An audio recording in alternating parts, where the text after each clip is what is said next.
Defense News. It's proudly sponsored by Navy Federal Credit Union.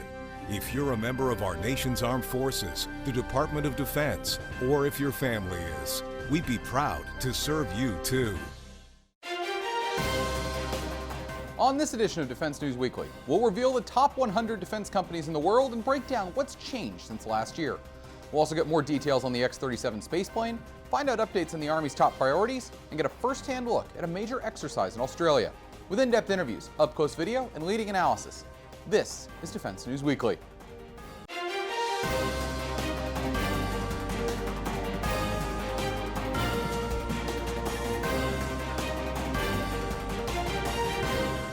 Welcome to this week's edition of Defense News Weekly. I'm Jeff Martin.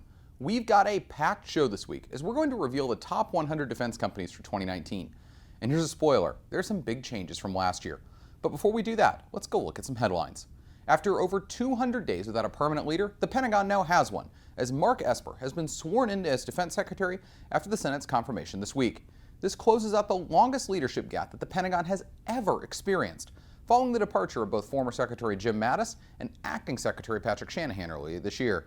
Esper previously served as Secretary of the Army, following a long national security-focused career, including service in the Army, work in Washington, and lobbying for defense company Raytheon. And the White House and congressional leaders have finally reached a nearly $1.4 trillion budget compromise. That includes about $738 billion in military spending, which is a 3% increase from current levels, but almost $12 billion short of what congressional Republicans were hoping for. While those Republican leaders are not pleased with the compromising debt limits and fewer military funds, they did agree on the importance of passing the defense budget to ensure on-time funding for training, resources, and equipment, while avoiding stopgap spending. Lawmakers are expected to vote on the plan in the next 2 weeks before the start of the August recess, and both chambers still have to work out the actual appropriations plans which allocate the money when they return to the Hill in September. And Canada has issued its final solicitation for its next-gen fighter competition, giving companies 2 chances to submit bids, with an initial offer in fall 2019 and a follow-up provision in spring of 2020. 4 competitors are expected, including Lockheed Martin's F-35, Boeing's F-18 Super Hornet, the Eurofighter Typhoon, and Saab's Gripen E. The new jets will replace older A-model Hornets currently in service with the Canadian military, and the program is estimated to be worth the equivalent of $15 billion and will likely see the first aircraft in service as soon as 2025. And South Korea has announced its plan to launch a new version of a large amphibious assault ship from which short takeoff and vertical lift aircraft can operate. According to a spokesman for the South Korean Joint Chiefs of Staff, the plan has been included in a long-term force buildup with the goal to be ready to go in the late 2020s. The announcement is indicative of South Korea's increasing naval capabilities and with the potential threats of Chinese and Japanese naval buildups. The carrier is set to displace 30,000 tons, double the capacity of the previous 2 amphibious ships operated by South Korea. And as for what could be on such a ship, it's likely that South Korea will buy the B model of the F-35, capable of operating on assault ships. And every 2 years, Exercise Talisman Saber dominates the Pacific as multiple nations head down to Australia for a series of exercises. Our Asian correspondent, Mike Yo, got the opportunity to tag along for a refueling mission featuring a variety of aircraft. Here's what the tanker pilot had to say about the flight. We took off out of Brisbane International. We set off in the exercise area off the coast, and then we had about 3 or 4 flights of F-18s and a couple flights of F-22s come up, some off the carrier, some out of Amberley, to go get gas before they do their fight. And then when we were all done our offload, we came back and landed. How difficult is that? You make it look easy, but how tough is that job? Today's honestly fairly simple. There's a lot more going on behind the scenes than we do. There's a ton of logistics and planning that go into making that happen. One of the U.S. Army's top priorities right now is getting a next-generation combat vehicle to replace Bradley fighting vehicles. At a recent event on Fort Myer, Jen Judson asked the head of that effort, Brigadier General Ross Coffman, just how things are progressing. Here's what he had to say. I'm very, very confident in the requirements and schedule that some industry partners will be able to meet it. You know, that number, I can't give you a definitive number on that, but we are in constant communication with at least 5 vendors and industry partners on this subject. So again, that was a business decision of one, but I don't believe it's indicative of the field. I think there's a lot of conversations going on, but I'm not privy to the exact details of those. But what I can say is that we want as many participants in this process as we can get. We want to get as much technology and the most cutting-edge technology that's available in the hands of our soldiers. Well, yeah, it's not an easy process, and there is a lot of work to do on the United States side as well as the industry partners. So if an industry partner from another country wants to participate in the process, they have a lot of paperwork to do, and we want them to do it. And then it's our job as the United States government to streamline our side to get as much innovation and technology from around the world really in the hands of our soldiers. But everyone that I've talked to is partnered with a U.S. company. And you can read about it in the news.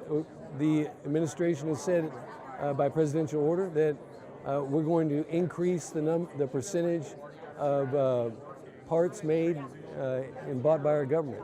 So I think it's an important step, and I'm very, very encouraged that our industry partners are working through the process, and we sure hope that as many of them out there that can get through the process will compete for this.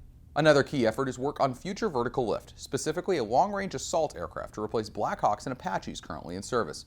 Brigadier General Wally Rugen is heading up that effort, and here's what he had to say on the subject. And I think we've had a great year on CapeSat 3. Started off with finishing the AOA, seeing the second demonstrator fly in JMRTD. In addition, there was an independent tech readiness assessment by OSD R&E that came back in May.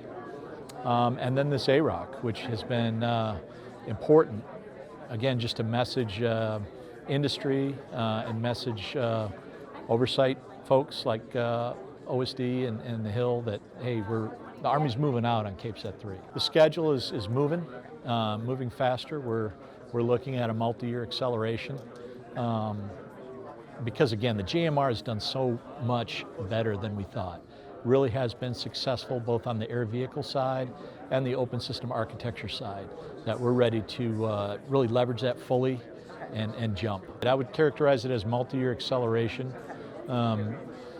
The Army has a plan. The plan has to go up echelon and just make sure that the other services, so there's joint interest in this program, obviously, that everyone's fine with it. Now, I will say that the other services have joined us in concurring with our approach, and so we are seeing a greater body of support, not just from the Army.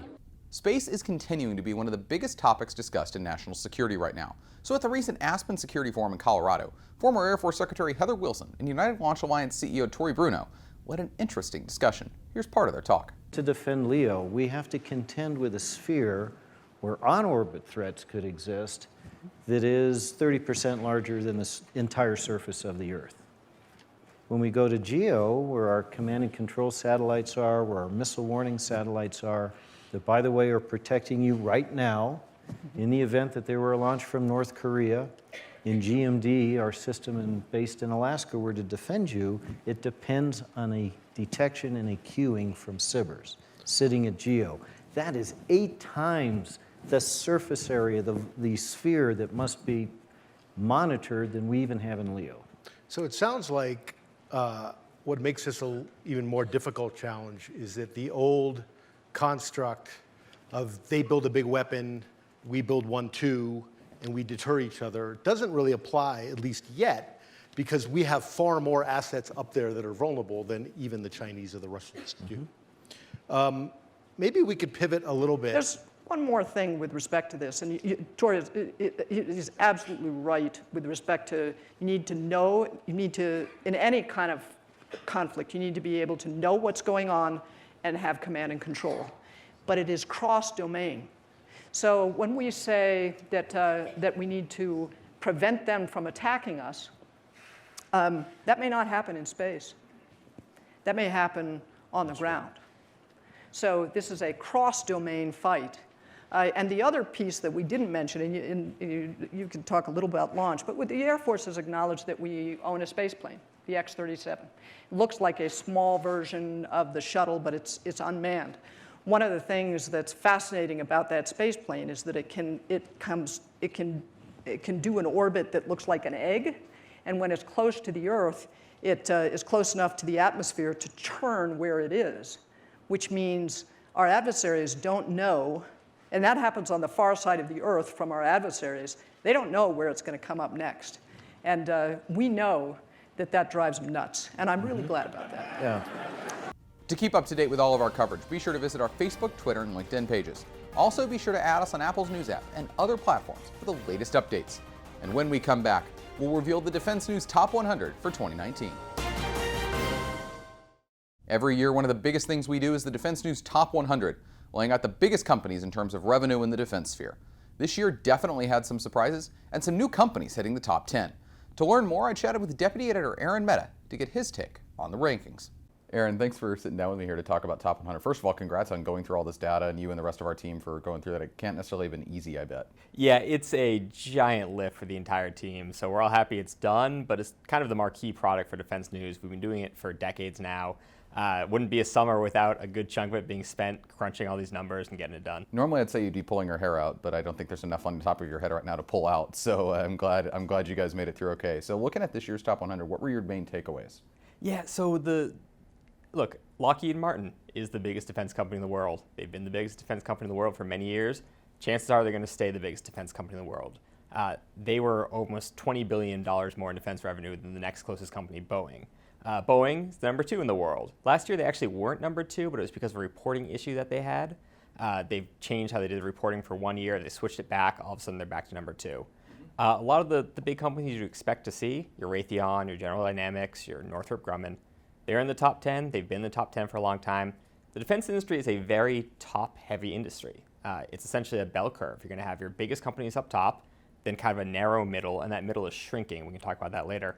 And then kind of the lower tier companies, which are more second tier, or you got national champions for smaller countries. That's just kind of the shape of things now. It's probably going to stay that shape for a while. So you don't necessarily see why it's not like a normal, it's not like a college football ranking or something like that where everyone jumps around all the time. Yeah, there's a certain amount of stability. Now there are some things that change, and kind of the biggest driver is mergers and acquisitions domestically, and some international stuff that we'll get into shortly. So there are changes. Things have changed, and I would say this year is probably the biggest change in the 6 years that I've been doing this stuff. But essentially, again, you have your big companies, and they're pretty stable. And so talk to me about that middle. What's your takeaway from that middle tier of companies? Yeah, so the companies that do kind of support those things like sensors, things like services, MRO type stuff. Not necessarily platforms, more the sustainment and... Right, or pieces of platforms. And some smaller platforms, things like drones, things like that. That market is actually shrinking a little bit. And we've seen this the last couple of years. There's been merger and acquisition activity done. The big companies have gobbled up smaller companies to add to their portfolios. Some of the smaller companies have merged to kind of stay ahead. We expect that trend to be one that continues for quite a bit, at least for a couple of years, because frankly, there's only so many companies left in that market, and they're going to start to run out of people they can possibly merge with internally. And then again, you get to kind of the lower section, and it opens up again, because there are certain companies that are what we call national champions. Countries want to have a defense industry. Usually if they're a smaller country, they can only have 1 or 2 companies, but the country will essentially make sure those companies stay open. So they're going to be there no matter what. Example of that, like SAMI in Saudi Arabia and others. Exactly, that's a good one. That's one of the smaller ones new coming up. Maybe a better example would be some of the Japanese companies that we've seen. In Italy, there's a couple of smaller companies. The UK is one of the big countries where you actually can have many companies, although we'll see with Brexit going forward if that starts to change as well. We have Chinese data for the first time in the Defense News 100. How did that come about, and what did we learn?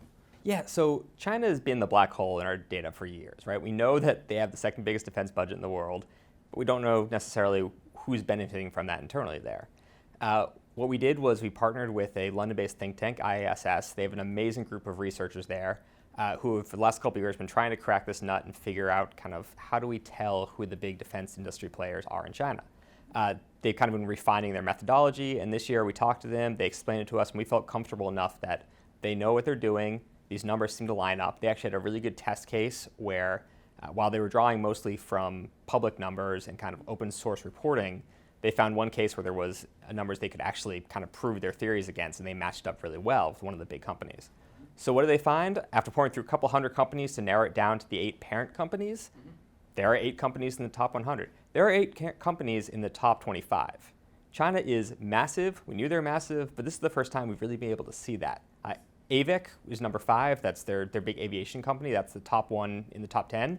They have a lot of companies in the top 15. It's going to grow because their 6th and 8th largest defense companies, which are shipbuilding companies, are expected to merge in the next year. So just like there's M&A activity for growth elsewhere, we're going to see that in China. That's going to pop them up into the top 10. And then the Chinese also are pumping a lot of money into shipbuilding themselves. So I mean, that's huge. So is this, do you think that's emblematic of the Chinese military pumping money into their military? Yeah, so it's tied directly into the Chinese defense budgets. Largely Chinese defense companies, while there have been some sales abroad, notably to Pakistan and Myanmar and a couple of smaller countries, most of their funding is internal. It's the Chinese military buying Chinese weapons. Some of that's been new development, some of it's knockoff development. We've seen with their fighters, very clear knockoff from the F-35. We know that was hacked in the past.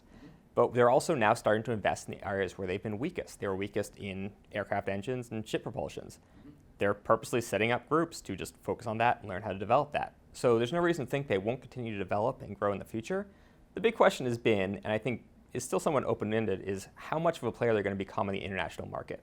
I really don't see, and the IASS researchers don't see this becoming a massive challenge to Western defense industry because of the nature of the political split and who you buy from. Russian companies might need to watch out because there's a similar crossover of the countries that could be sold to. And China, a lot of those companies that have bought from Russia in the past, it's because they get cheap stuff that works. China can make their stuff cheaper and make it work better.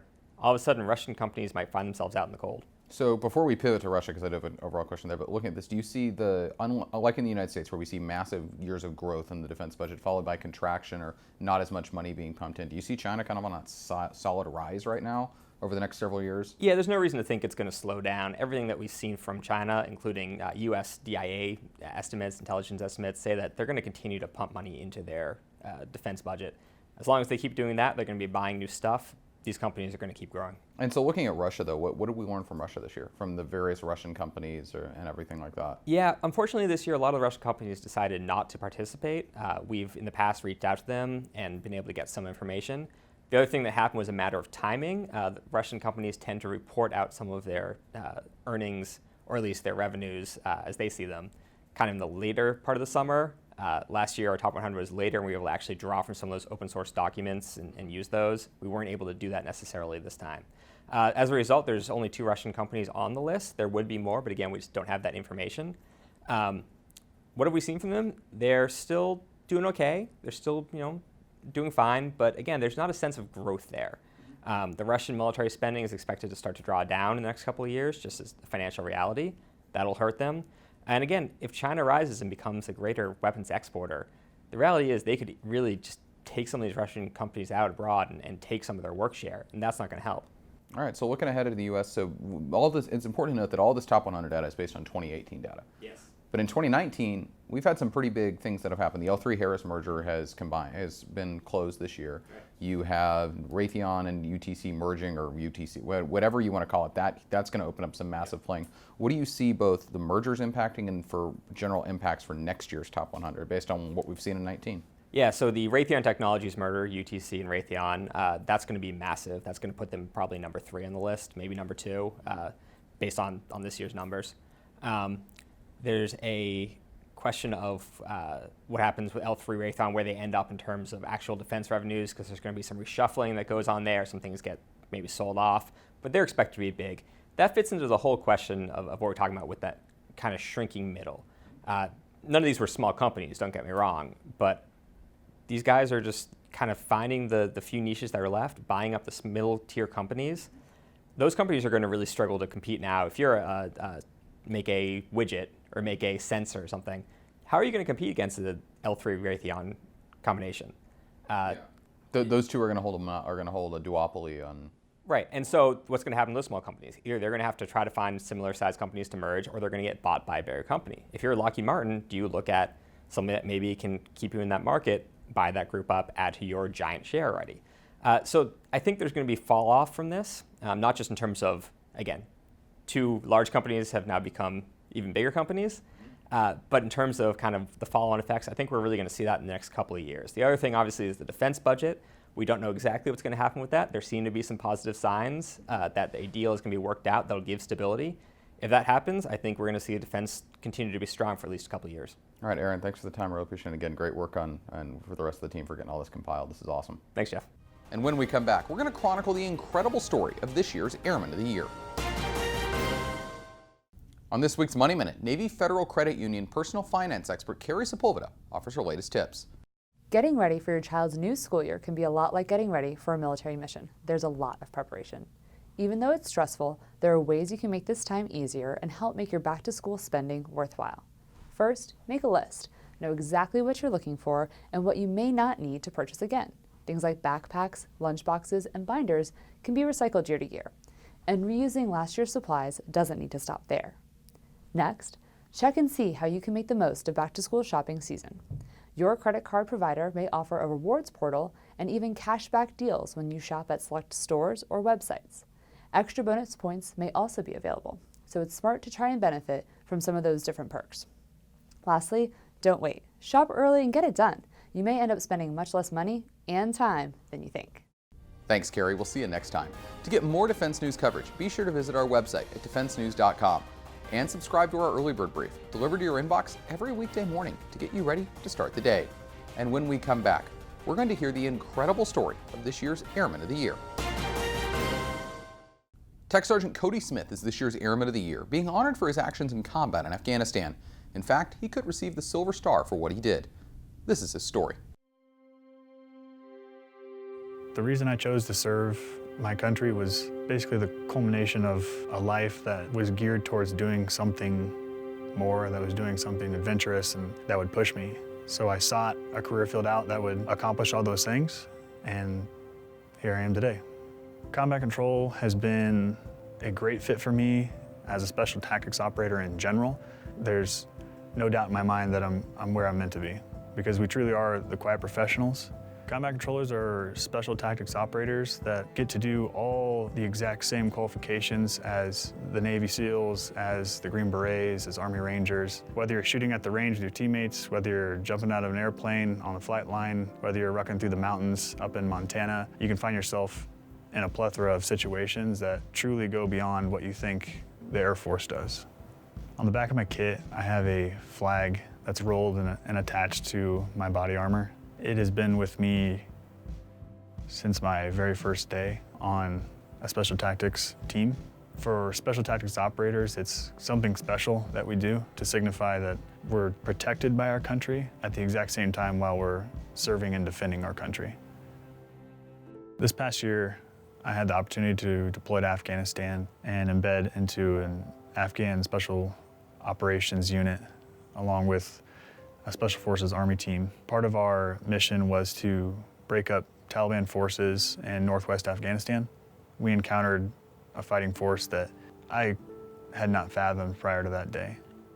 We encountered substantial roadblocks inlaid with IEDs. A close quarter ambush was initiated on both flanks of the convoy. The sound of the gunfire was overwhelming at times, because it sounded like just 360 degrees around you. There was constant gunfire going out, coming in from every direction.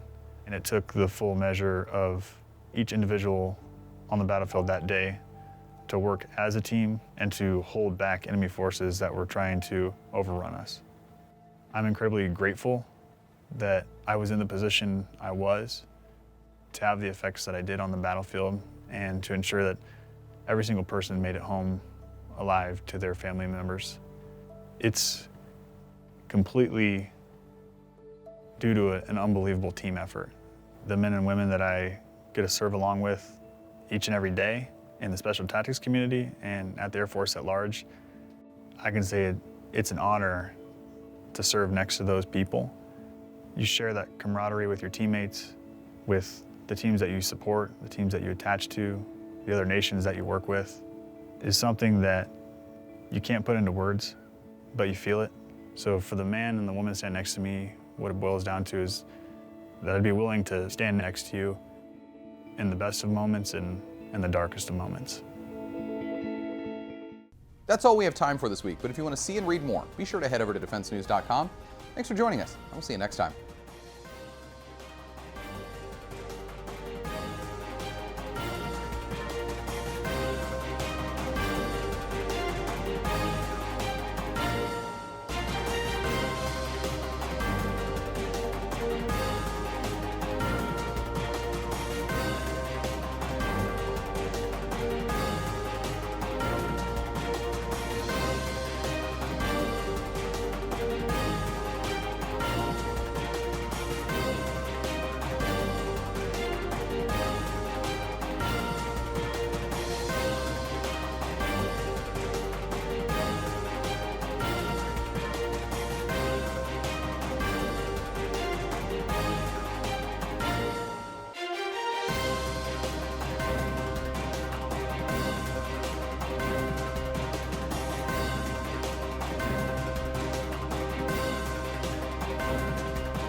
Defense News.